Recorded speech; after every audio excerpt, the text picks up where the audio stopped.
Good afternoon, students. Am I audible?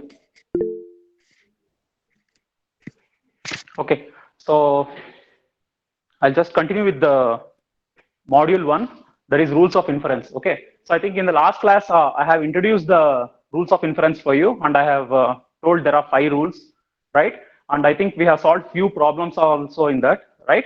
So I told right in the exam actually there are 2 types of problems that they might ask. Either they will give the question in the form of the text, okay? So where you have to convert that into the propositions, okay? You have to assign the propositions for each sentence, and you have to represent that mathematically, and you have to solve it. That is one way. In some question papers, directly he will give the problems in the form of propositions. Okay, so there your role will be okay a little bit easy. Okay, so coming to this, I think in the last class I have given one problem for you to solve. Have you solved it? One question I have given you, right? What is it? Yeah, in the last class I have given one question for you. If I study, I'll just write that again. If I study, I will not fail in the exam. I will not fail in the exam. That is the first sentence. Okay. So I told you, right? So each and every compound sentence, first of all, you have to split that into simple sentences, and you need to assign the proposition for that, right? And this is one of the exam problem. If I don't watch TV in the evening, then I will study. And the third sentence that I have given is, I failed in the exam. I failed in the exam. And the conclusion is, therefore, I must have watched TV in the evening. Therefore, I must have watched TV in the evening. Okay, right? See, actually, as I have told you, the compound sentences, first of all, you have to split each and every sentence into simple sentence, and then you have to assign the proposition for that. And actually, there are some positive sentences and negative sentences. Okay. Okay, ma'am. Like, for example, in this first one, I have a sentence called I will not fail in the exam. Okay. So either you can take I will not fail in the exam, or you can take even I will fail in the exam, and you can assign it to a proposition. If I take I will fail in the examination as P, then if I not fail in the examination, that will be negation of P. Okay. So whether you consider the positive sentence or negative sentence, it's your wish. Okay. You can solve the problem in both the in both the ways.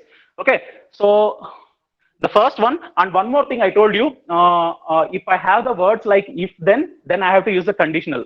But most of the problems, I will be having only if, then won't be there. Even though you don't have then, you have to use conditional only. As soon as you see the if word, you have to use the conditional. Okay. Okay. So what I will do is I'll just split each and every sentence. For the first problem, I'll just split it. So I will study. Okay. So that is the first sentence. I'll study. I will just assign the proposition P for that.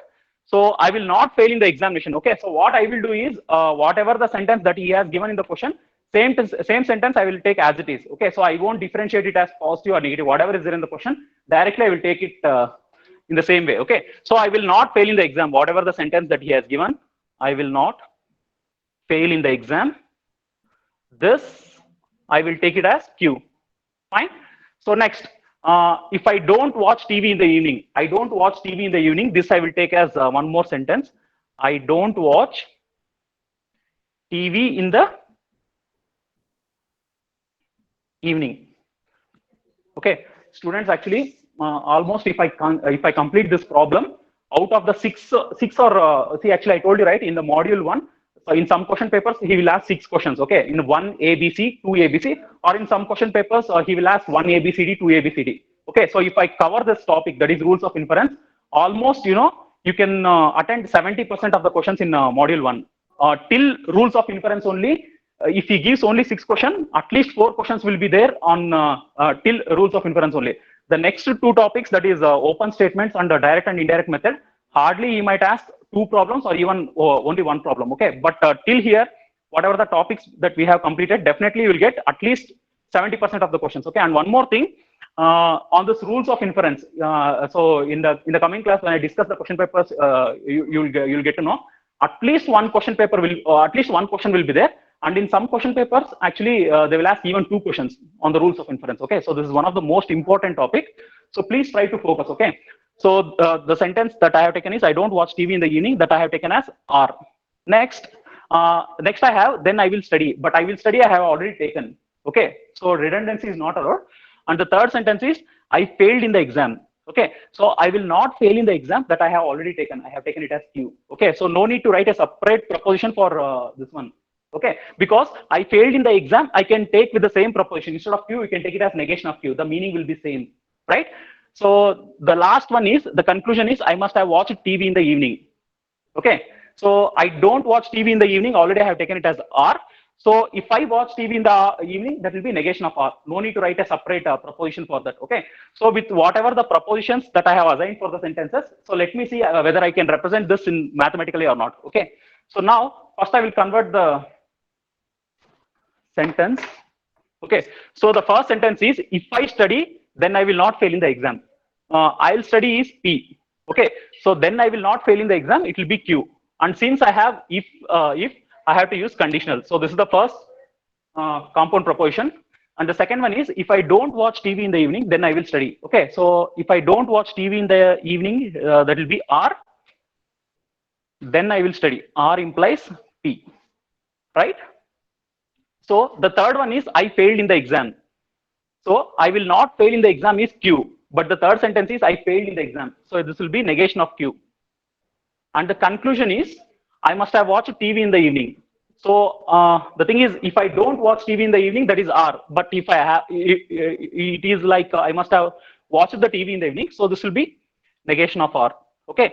So once you get the mathematical representation, so next what you have to do? So you need to prove whether this argument is valid or not. Okay. So how you are going to read this? You are going to read this like P implies Q. If P implies Q is true, and R implies P is true, and negation of Q is true, this is necessary and sufficient condition for me to tell that even negation of R is true. So you have to read this problem in this way. Okay. So what he is trying to tell is, he is telling that P implies Q is true. See, whatever the propositions, whatever the compound propositions that comes above the horizontal line, they are called as premises. Okay. Premises are true. Okay, by default they are true, and he only has given that. Okay, using these premises, can I conclude that even this is true? That is what is the argument that you are going to prove. Okay, so in the question what he has given is, he has given that P implies of Q is true, and R implies P is true, and negation of Q is true. Is these premises are sufficient for me to conclude that even this negation of R is true? That is what he is asking. Okay, if it is necessary, it is sufficient for me to tell negation of R is also true, then the given argument is valid. Otherwise, the given argument is not valid. Okay, but how can you tell this is necessary and sufficient condition? For that, we have 5 rules, right? So in the previous class, I have introduced with those 5 rules, right? So quickly, I will just revise all the rules. The first rule, that is conjunctive amplification. Conjunctive, not amplification, sorry, simplification. The conjunctive simplification tells that whenever I have P ampersand of Q is true, this is necessary and sufficient for me to tell even P is true. Okay. So similarly, disjunctive simplification. Disjunctive simplification tells that whenever I have P is true, this is necessary and sufficient for me to tell P or any proposition, irrespective of the value of Q. If I know that P is true, P or Q will be true, because the disjunction, for the disjunction to be true, any one proposition has to be true. Already I know that P is true, so irrespective of the value of Q, P or Q will be true. Okay, so that is the second rule. And the rule of syllogism tells that when I have P implies of Q is true and Q implies of R is true, this is necessary and sufficient for me to tell that P implies of R is also true, right? So along with that, 2 more rules. Modus pons. I told you actually these 2 rules, usually the students will get confused, but the proposition, okay, the rule which will deal with the if part, which will deal with the first proposition is called mod of Pons, and the proposition and the rules of inference which will deal with the second part is called as mod of tolerance. Okay, I have given that hint for you. Okay, if P implies Q is true and P is true, so what is the conclusion? Because he has told P implies of Q is true and P is true. If P is true, if Q is false, the result can't be true, right? But the result is true. Since the result is true, Q cannot be false, rather Q has to be true. Okay, so this rule is called as mod of Pons. And you have one last rule, that is mod of tolerance. And the mod of tolerance rule tells that whenever I have P implies of Q is true and negation of Q is true. See, if negation of Q is true, what is the value of Q? Q will be false. But we know that P implies of Q is true.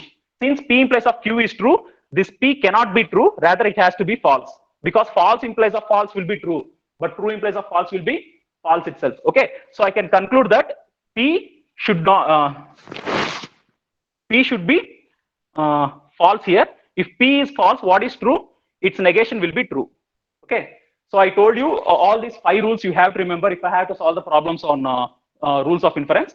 So along with the laws of logic, whatever we have discussed, so these 5 rules of inference you have to remember. And other than this, I have told you this that conditional law is same as what is that contra, it's contrapositive. I have told you, right? Always this P implies Q is same as negation of Q implies negation of P. Okay, so the conditional will be same as its contrapositive. Okay, this rule I have told you. So if you remember all these things, any problem on rules of inference easily you can solve. Easily in the exam you could solve. So I told you, right? So in exam, in most of the question papers he will give 2 questions also. Fine. So going back to the problem, see, as I have told you, the thing is, once if we are able to represent the problem in the proposition form, so afterwards your job will be very simple. Okay, so just you have to prove whether this argument is valid or not. Okay, so in this problem actually the previous problems that we have solved, okay, in the previous classes, just by looking at this, since it has fallen into any of the 5 rules, easily we would have told like yes, the argument is valid. But here directly this will not fit into any of the 5 rules that we have discussed. Okay, so this problem needs further simplification. Okay, after simplification we can conclude. Okay, so now if you look at this, how we can proceed? See, we have P implies the final proposition that is required for us is negation of R. So how we can proceed? I think we can apply the rule of syllogism, right? Because we have R implies of P, and again we have P implies of Q. So we can write as R implies Q, right? So what I will do is P implies Q ampersand R implies of P. Okay, so these two can be simplified as R implies of Q, correct, right? Because R implies of P and P implies of Q, it will be R implies of Q. So this is by the rule of syllogism. Okay, so now these two I have simplified into R implies of Q, and this I will write as it is, that is negation of Q. Okay, so now if you observe this, I have negation of Q is true. If negation of Q is true, what is the value of Q? The value of Q will be false, but we know that R implies of Q is true. Okay, and therefore R cannot be true. Its negation will be true. So here, and what is that rule? That rule is modus tollens from the rule of modus tollens. From the rule of modus tollens, this can be simplified as negation of R. Okay, so I know actually it's a bit confusing, so I just suggest you to please analyze this problem. Okay, so analyze this problem. After you just analyze this problem. After 2 minutes I'll explain it again. If you don't understand, you just ask me, I'll explain it again.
Students, the problem that we have discussed now, any doubt in that?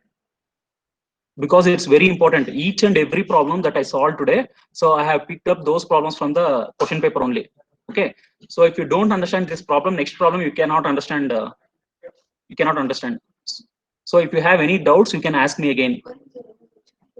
Uh, Prarthana, you are asking like we can apply the modus tollens twice. Yes, yes, yes. And one more thing, students, actually, when you look at this problem, what I have done is for P implies Q and R implies P. See, actually, when you look at this, first I have applied rule of syllogism, right? Some students, what they will think, no. So here I have P implies Q. See, first premise I have P implies Q. Second one is R implies P. And the third one is negation of Q. So they will think like for these two, they can apply any of the rule. If negation of Q is true, the Q will be false. Okay, so I think they can apply modus tollens rule here. If you proceed in that way, that is also correct. As I have told you, these problems you can solve in multiple ways. Okay, it's your wish. All you need to do is just you have to remember about the 5 rules of inference. So any rule you can apply first, it doesn't matter. But you need to get the final solution. If you don't get the final solution, then you have to tell, don't think that is wrong answer. Then you have to conclude the argument is not valid. Okay.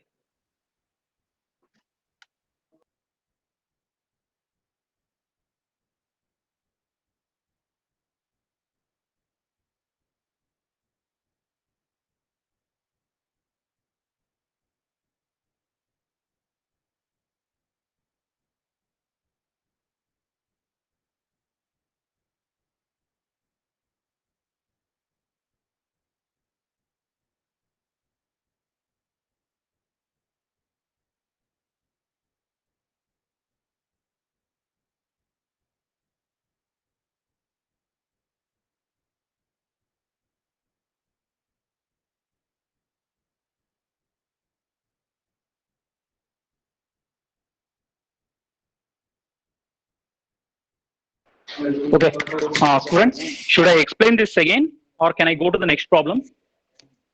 Can I go to the next problem?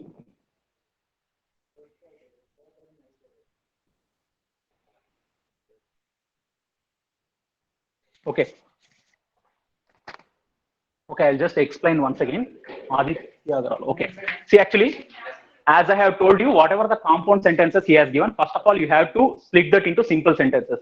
Once you split that into simple sentences, you need to assign the propositions for that. Okay. I think this part you are clear.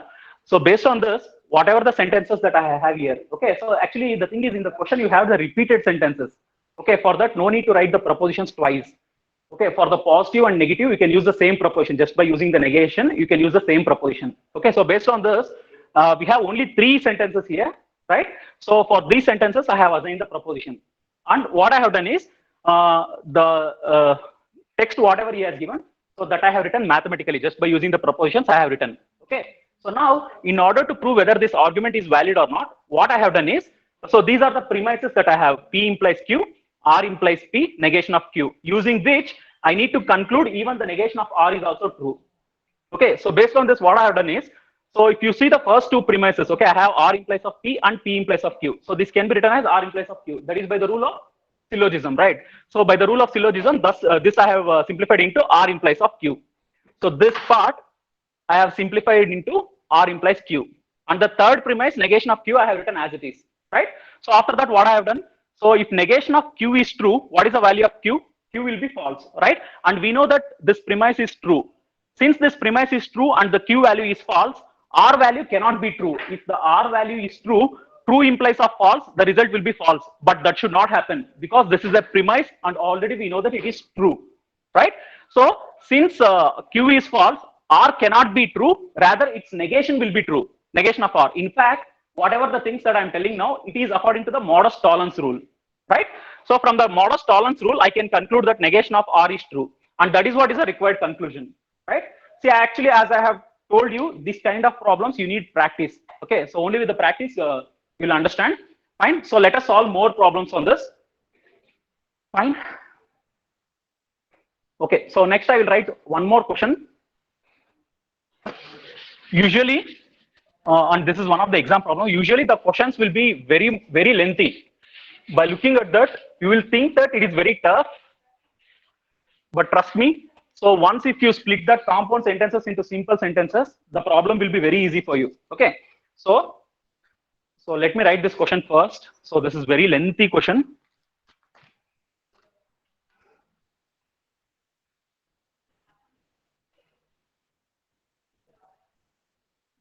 So it will take some 5 minutes to write. Okay.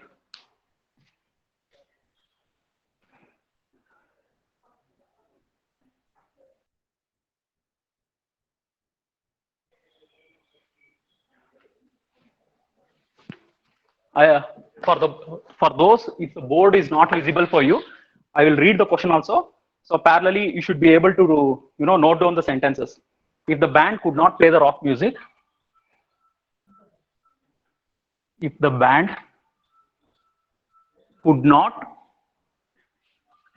play the rock music, see this is one of the repeated question.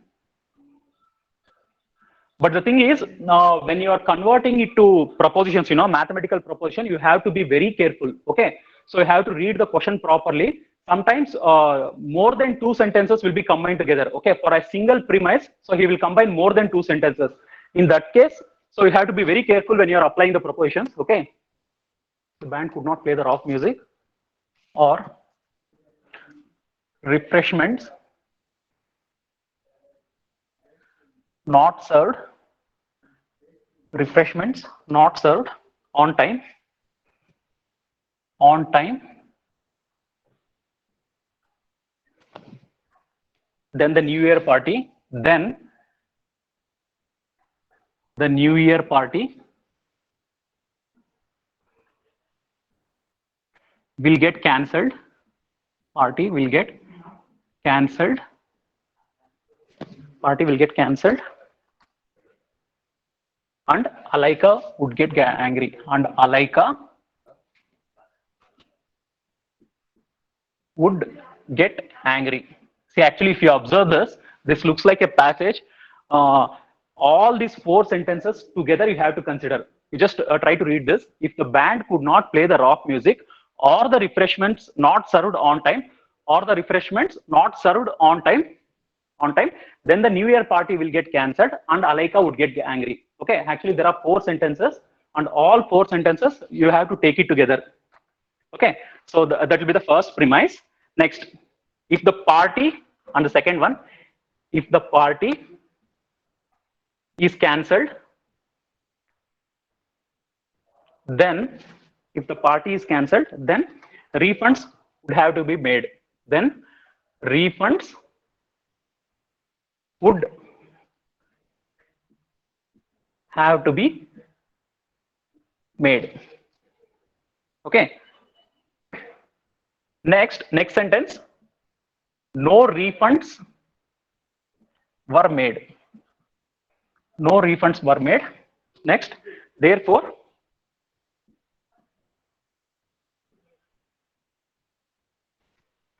the band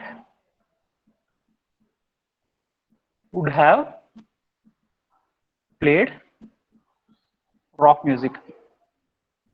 Okay. See, actually, previous questions, whatever we have seen, what was happening? No. So they used to give in a single line. So whatever the first sentence is there, they will give in one line. Second sentence he will give in one line. So after that he will give one horizontal line.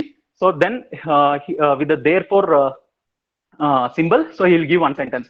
So this you will conclude, this you will take it as a conclusion, and this you will consider as premises. But this problem he has not given in that way. So what he has done is he has given in the form of a passage. Now I want everyone to make an attempt. Okay, so just you have to split this into simple sentences and try to convert into proposition. So even if you do wrong also, no issues. So everyone have to try now. So first thing is convert this into simple sentences and assign the propositions. Afterwards, try to represent that in the form of the premises, and then you can post the answer in the comment section. I'll give 3 minutes time. So try to solve this.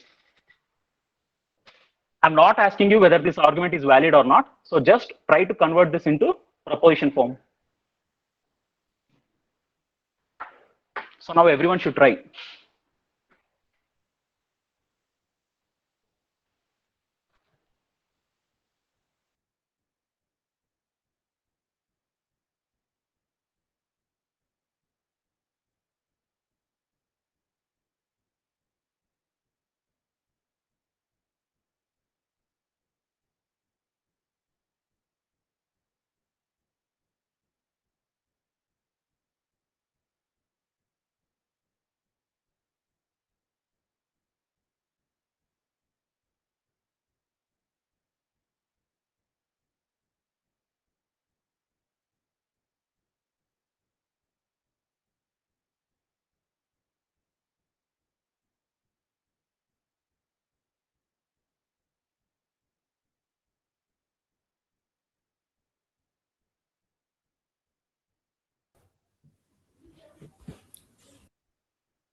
Okay, students, my first question is how many simple sentences are there?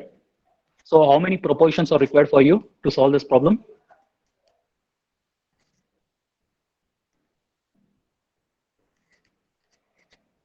Okay, so now you just try to represent that in the form of proposition.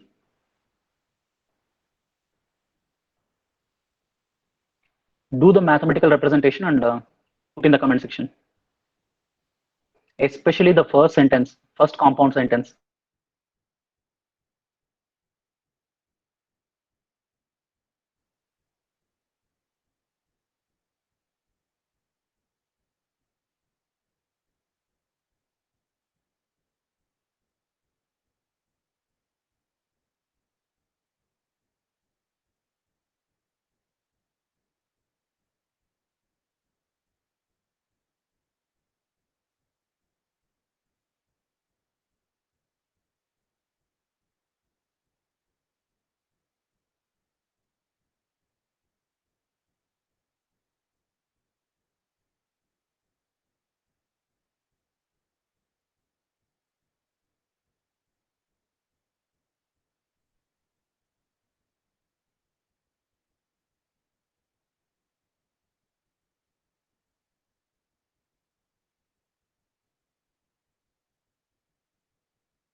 sir.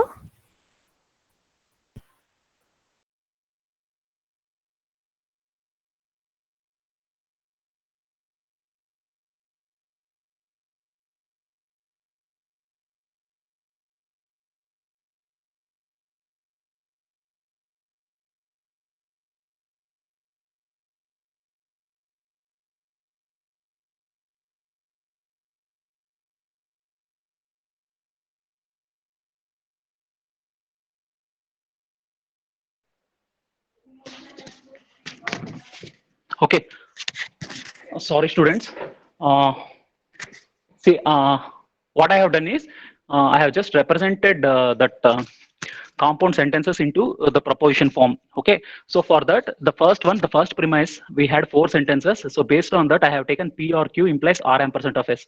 And why I have taken parenthesis for P or Q? Because see, actually, if both the condition, if any of this condition is satisfied, like if the band could not play the rock music or the refreshments not served on time, if any of this condition is satisfied, then what will happen? Then the New Year party will get cancelled and the Alaika will get angry. Okay, so that's why I have taken this parenthesis. And the second one is if the party is cancelled, then the refunds has to be made. As I have told you, whenever you hit if, then I have to use the implication for that. And the third sentence is no refunds were made. If the refunds were made, I could have taken it as T. Since no refunds were made, I have taken it as negation of T. Okay. And since this is in the form of the passage, usually the students will get confused where to take the conclusion. Okay. So whenever you hit the word therefore, whatever the sentences that comes after the therefore, you have to take it as conclusion only. Okay. So after therefore, here I have one sentence that is the band could not play the rock music. So since if the band plays the rock music, then it is P. Since it is not played rock music, you have to take it as negation of P. Okay. So is everyone clear with this representation? Is the mathematical representation clear for you?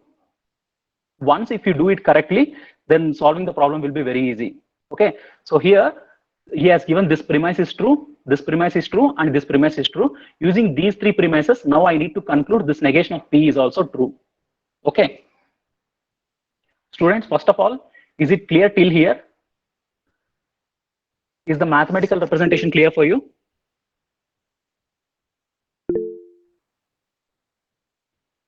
If you don't understand any part, you can ask me again. Okay, so after this, as I have told you, just by using the rules of inferences, you can solve this. So can you just post the rules that we can use for this problem? So tell me, you only tell me whether this argument is valid or not. If it is valid, according to which rule? You can put in the comment section. So tell me whether the argument is valid or not. And then if it is valid, according to which rules? So which are the rules that you can apply here?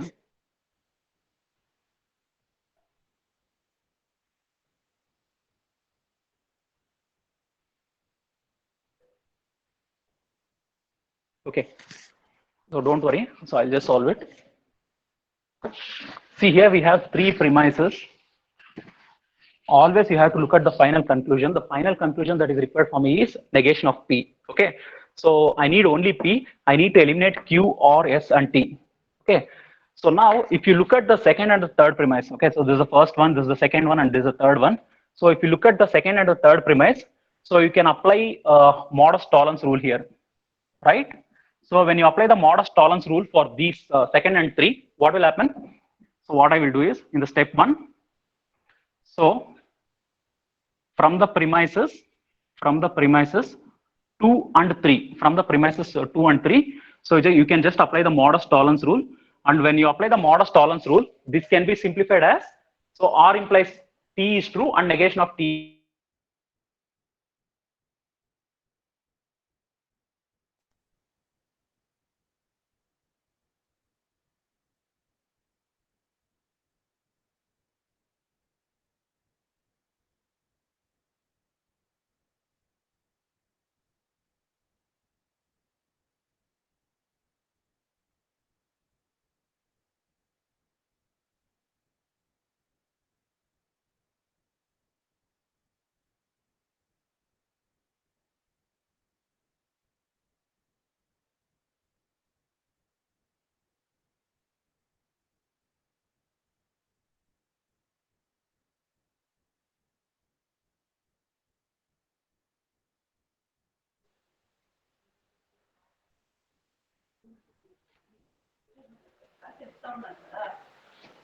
Rashmi.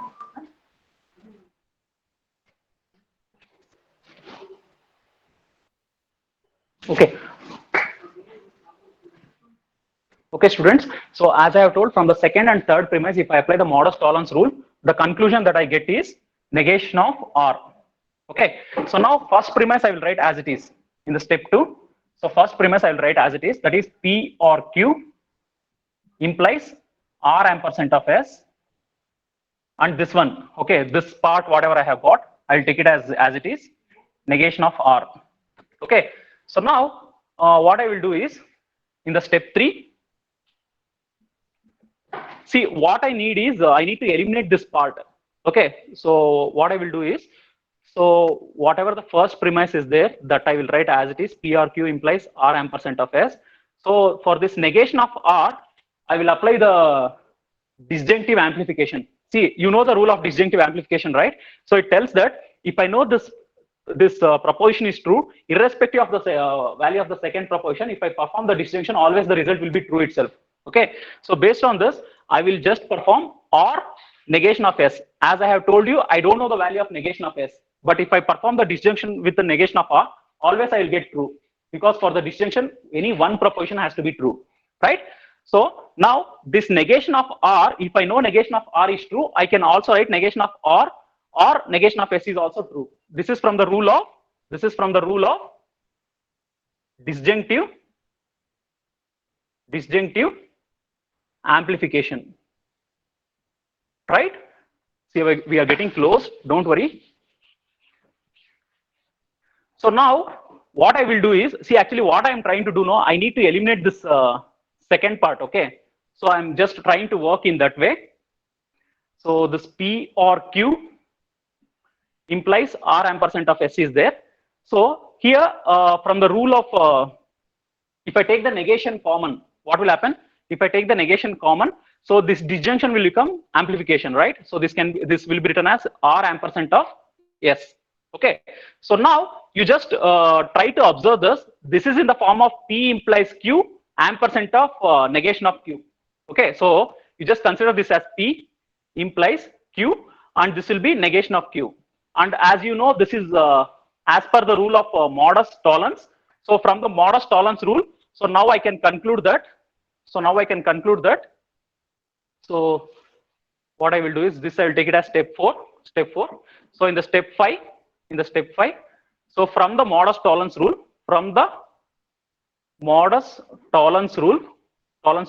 so this can be written as, so if P implies Q is true and if negation of Q is true, P cannot be true, rather its negation will be true. So based on that, negation of P or Q will be true. Okay. So in the step 6, what I will do is, so negation of P or Q, you already know the rule for that. So this can be written as negation of P ampersand of negation of Q. Okay. And what is the final conclusion that was required for me? The band would have played the rock music, means the final conclusion that was required for me is negation of P. Right. So now, since we know that in the step 7, finally I can conclude that negation of P is true. That is by the rule of conjunctive simplification. Since I know that negation of P is true and negation of Q is true, both will be true, because the conjunction, it will be true only when both are true, right? So since negation of P is true, negation of P ampersand of negation of Q is true, I can conclude any one is true. Negation of P is true and also negation of Q is true. But for me, the conclusion that was required for me is negation of P.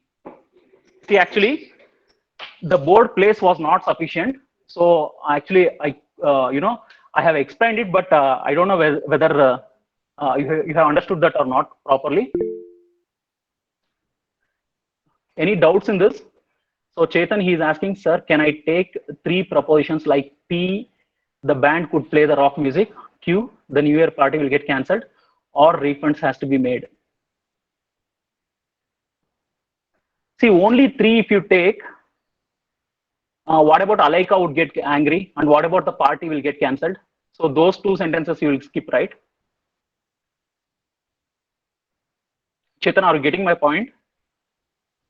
If you take only 3 propositions, you cannot represent the complete passage whatever he has given in the mathematical form. See, I know actually this problem, some students have confusion. Don't worry, okay? You just try to analyze this problem. So if you have doubt, anyhow, I'll discuss the question paper, right? So when I discuss the question paper, so especially this problem and the previous problem, I'll just put it in the slides, okay? I'll just try to explain it because the problems of this kind, if I had to explain, I need a proper board space. The thing is here, I cannot dictate the question for you. I have to represent the question also in the board and also I have to give the solution. It is a bit complicated thing, okay? So anyhow, as I have told you, the very first thing in this kind of problems is if you are able to represent the compound sentences into simple sentences, and if you are able to, represent the propositions properly, the remaining part will be actually simple, okay? And most of the questions, whatever he will give in the question paper, for that, the argument will be valid only. Okay, so in order to prove the argument is valid or in order to get the solution, I mean the conclusion, so which are all the rules that you are going to apply, you have to be careful with that, okay? With a bit of a practice, actually easily you can solve this. And Ankita Nath, you're asking, sir, can this be solved in a more simple way by applying the disjunctive amplification for R ampersand of S and conjunctive simplification for P or Q directly at first? Ankita, first what I have written, actually I have rubbed no. I have erased that. Okay, let me see, but the rule name, whatever you have written is reverse actually. Disjunctive amplification is the below one and conjunctive amplification is the above one. Yes, actually I told you, right? Every problem, it can be solved in multiple ways. It's not like whatever the sequence of steps that I have applied now, you need not apply the same steps, okay? So if you feel some other technique, you will get the answer in a less number of steps. Yes, you can go with that. Unless if you don't if you don't break any of the rules and if you apply the all the rules of inferences correctly, yes, you can solve in that way. No issues. As I have told you, you need not to solve this problem in the same way that I have given. Okay, so you can solve in multiple ways. See, what I will do is, as I have told you, this problem especially. So when I discuss the question paper, I just put it in the slides properly. Don't worry if you have not understood this problem. So I will explain this problem again. Fine. Actually, I need to solve other problems also on this, but I think today, so let us stop till here. Because if I go still further, actually, there are chances that you might get confused. So at least these two problems that we have discussed today. So please try to analyze. I'll just share this video again. So please try to analyze this problem. So these two are the exam problems. And trust me, if you solve these two problems correctly, any problems of this kind, you can easily solve. Okay. And I have picked both the problems which are different, right? So one is the problem with the passage kind of thing, and another one directly you had sentences. Okay. So today what you do is you just try to analyze these two problems again. Fine. So the remaining problems on the rules of inferences, we can continue in the next class. Fine. Shall we halt the class now? And students, don't worry if you have not understood these two problems, I'll explain it again. Okay.